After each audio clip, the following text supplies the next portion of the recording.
Chandigarh mayor चुनाव में बड़ा उलटफेर हुआ है और एक राजनीति का कहा जा सकता है कि किस तरह से अल्पमत में भारतीय जनता पार्टी ने अपना मेयर बना लिया है। फिलहाल इस समय हमारे साथ महेशेंद्र सिद्धू हैं। सिद्धू साहब, क्या कहेंगे कि मात्र 16 पार्षदों के बल के ऊपर आपने दोबारा से मेयर पद पर कब्जा कर लिया? पहली बात तो हमारे पास तो 19 पार्षदों का बल है जी। 19 पार्षदों पहले तो 16 थे ना। 19 मानेंगे जी, जो हम तो उसको मानते हैं जो बैलेट बॉक्स में निकला। तो यानी 3 लोग, अगर आपकी बात को भी अगर उसको माने तो 3 लोग ऐसे थे जिन्होंने भारतीय जनता पार्टी की नीतियों को अपनाया। उन्होंने देख लिया कि भारतीय जनता पार्टी ही केवल एक ऐसी पार्टी है जो अच्छी गवर्नेंस कॉरपोरेशन में, चंडीगढ़ शहर के लिए और देश में मोदी जी जैसे दे रहे हैं। अच्छी डिलीवरेंस जो है वो भारतीय जनता पार्टी की पॉलिसीज़ की ही है, इसलिए भारतीय जनता पार्टी को ही चुनना चाहिए। तो क्या कारण थे कि जिनको आपने ये देशभक्त तक बोल दिया, कि क्या देशभक्ति थी इनकी? देशभक्ति यही है जी। पॉलिसीज़ जो होती है एक व्यक्ति विशेष की नहीं होती है, पॉलिसीज़ एक पार्टी की होती हैं।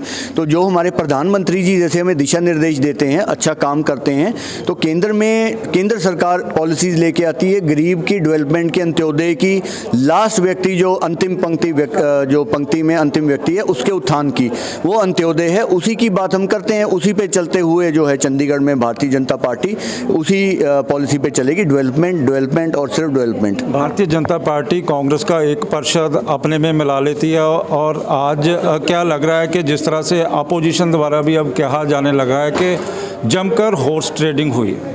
ऑपोजिशन तो कुछ भी कहेगी जी। ऑपोजिशन तो दुनिया भर के एलिगेशन लगाएंगी। इनके तो एलिगेशन मैं तो अभी कहा एक दूसरे पे भी लगा रहे हैं। अगर इनकी ये आप हॉर्स ट्रेडिंग मानते हैं तो आप इनकी ये बात भी मानिए। अगर आम आदमी पार्टी कह रही है तो केजरीवाल जी कह रहे हैं कि राहुल गांधी करप्ट हैं, वो ठग हैं, वो बेल पे हैं, उनको अरेस्ट किया जाए। राहुल गांधी कह रहे हैं कि आम आदमी पार्टी चोर है, करप्ट है, केजरीवाल पे बिल्कुल विश्वास नहीं करना चाहिए। तो उन बातों पर विश्वास कीजिए।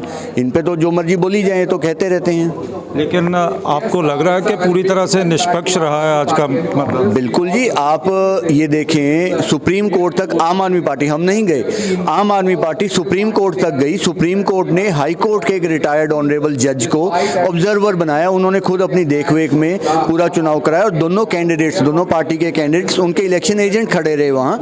तो सबकी देखरेख में, और मीडिया भी देख रही थी, पूरी कैमरा प्रोसीडिंग्स थी, तो सामने आपके है बिल्कुल निष्पक्ष चुनाव हुआ। तो लग रहा है कि जिनके पास ज़्यादा काउंसलर थे या पार्षद थे वो अब अल्पमत में आ गए और अल्पमत वाले कुर्सी के ऊपर काबिज हो गए। अल्पमत में हम कभी भी नहीं थे। आज भी single largest party Bharatiya Janata party है।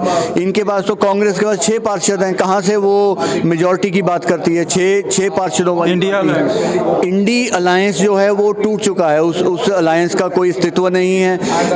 जम्मू कश्मीर में अपना उमर अब्दुल्ला जी वो कहते हैं इसको डिसॉल्व कर देना चाहिए। दिल्ली में केजरीवाल जी गालियां निकाल रहे हैं। तो इसका कोई अलायंस है ही नहीं, इंडिया अलायंस। ये थे महेशेंद्र सिद्धू जो बता रहे थे कि किस तरह से उनकी एक जो रणनीति थी उसी के तहत ही मेयर चुनाव में भारतीय जनता पार्टी ने कब्जा किया है। कैमरामैन गंभीर सिंह राणा के साथ विशाल इंग्लिश न्यूज़ 24 चंडीगढ़।